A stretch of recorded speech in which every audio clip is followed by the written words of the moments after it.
How's it going, YouTube? This is Wake Run Collapse, and depending on where you are in the world and when you're watching this will either be my last video of 2016 or my first video of 2017. I was tagged by Jordan Japan Nintendo fan to do the Wants to Battle tag created by Birdkeeper Toby, so, well, here I am. While I'm usually not into tag videos, I thought this would be a nice way to commemorate 2016, so let's just dive in with the questions.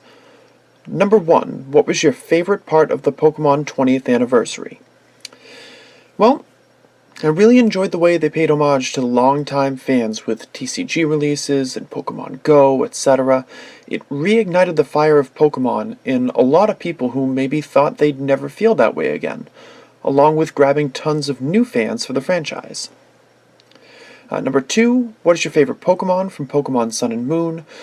Unfortunately, I only got a couple of hours into the game before having to postpone it due to other obligations, but I can't wait to add Guzzlord to my party and eventually collect it as a GX card.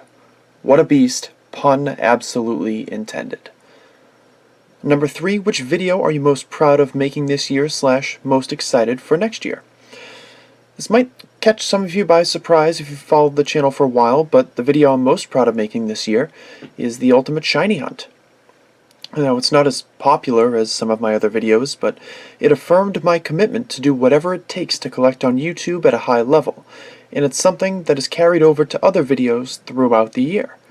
I'm definitely looking forward to making a huge push for the best of X and Y when it gets released in April, much like I did with Premium Champion in April of this year, and I will be diving in headfirst to that set to attempt to collect an absolute monster. Number 4, what is the coolest bit of Pokemon merch you got this year? This might surprise more of you even, but I'm not big on Pokeswag, so I'm actually going to alter this question as the coolest TCG product I opened in 2016, and that's got to be the Rayquaza Poncho Pikachu box. Now, as far as completely unofficial stuff is concerned, that is, check out the Beast. If you haven't seen the Beast, search my channel for it. It's a slightly oversized and overpowered BCBM from earlier this year, but Japanese releases tend to not have quite the fanfare of all the English stuff that's being released over and over again and throughout the year. We didn't have the mythical collection boxes. Up until now, we didn't have anything comparable to Elite Trainer boxes, but the Rayquaza Poncho Pikachu box is definitely a standout for me. Now, number 5, what has been the best Pokemon video you've seen this year? There are so many great options here. The Charizard Authority opened a first edition base set English booster box, which I go back to enjoy every couple of months. It's just awe-inspiring to see. I can't imagine what it was like for him to open live. I think a lot of the strength in this community this year comes from the consistency of content. I find myself watching a lot of the PokeCapital's longer case openings, as well as the Mega Dollar Tree openings from the Pokemon Evolutionaries and Leonhart. I love ringing in new releases with Jordan Japan's videos because he gets me so hyped for new expansions. Clearly, there's no right or wrong answer here. So many people out there are doing fantastic stuff, and it really helps to shape the community into the good parts about it today. Number 6, what should your viewers expect in 2017? Expect more of the same. I don't have a single subscriber on the channel for doing Let's Plays or opening English products, so I'm going to continue to give you what you came here for, with small tweaks to try to improve the experience, of course.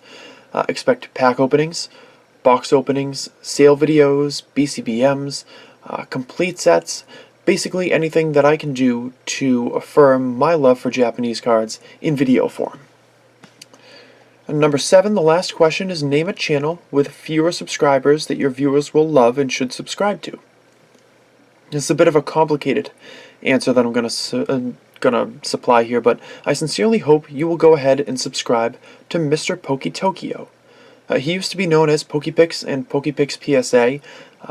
I know him as Dan, and he was a big part of the community when I was getting started here.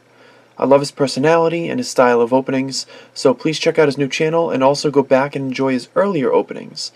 He might not be terribly familiar with the 7th gen Pokemon in the new releases, but he's opened a myriad of English and Japanese stuff throughout the 3 different channels, and I really think there are a lot of videos out there that are worth watching. As far as tagging other users is concerned, this is going to be an open tag video.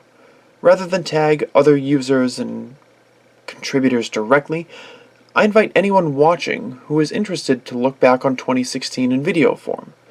If you don't have a YouTube channel, there are other options. You know what? You could throw a video on Twitter and tag me at WakeRunCollapse, and I'd love to check it out. Now, on a personal note, the support has been amazing on the channel this year, especially in the last few months. In 2016, I amassed over 5,000 new subscribers, over 30,000 likes, and nearly 1 million views. I don't like to compare myself to much bigger channels, or any channels at all, really. But given the trend the channel followed at the end of last year, I'm quite proud of my stance today. I hope to improve on these numbers in 2017, but even if I don't, being proud of my content and providing a service to the community has always been more important than any of the numbers I previously mentioned. My role on YouTube is not as a huge, bombastic, life-altering channel, and it never will be. I started because I love Japanese cards, and I'm still here because you do too. Thanks for watching, everyone. See you in 2017.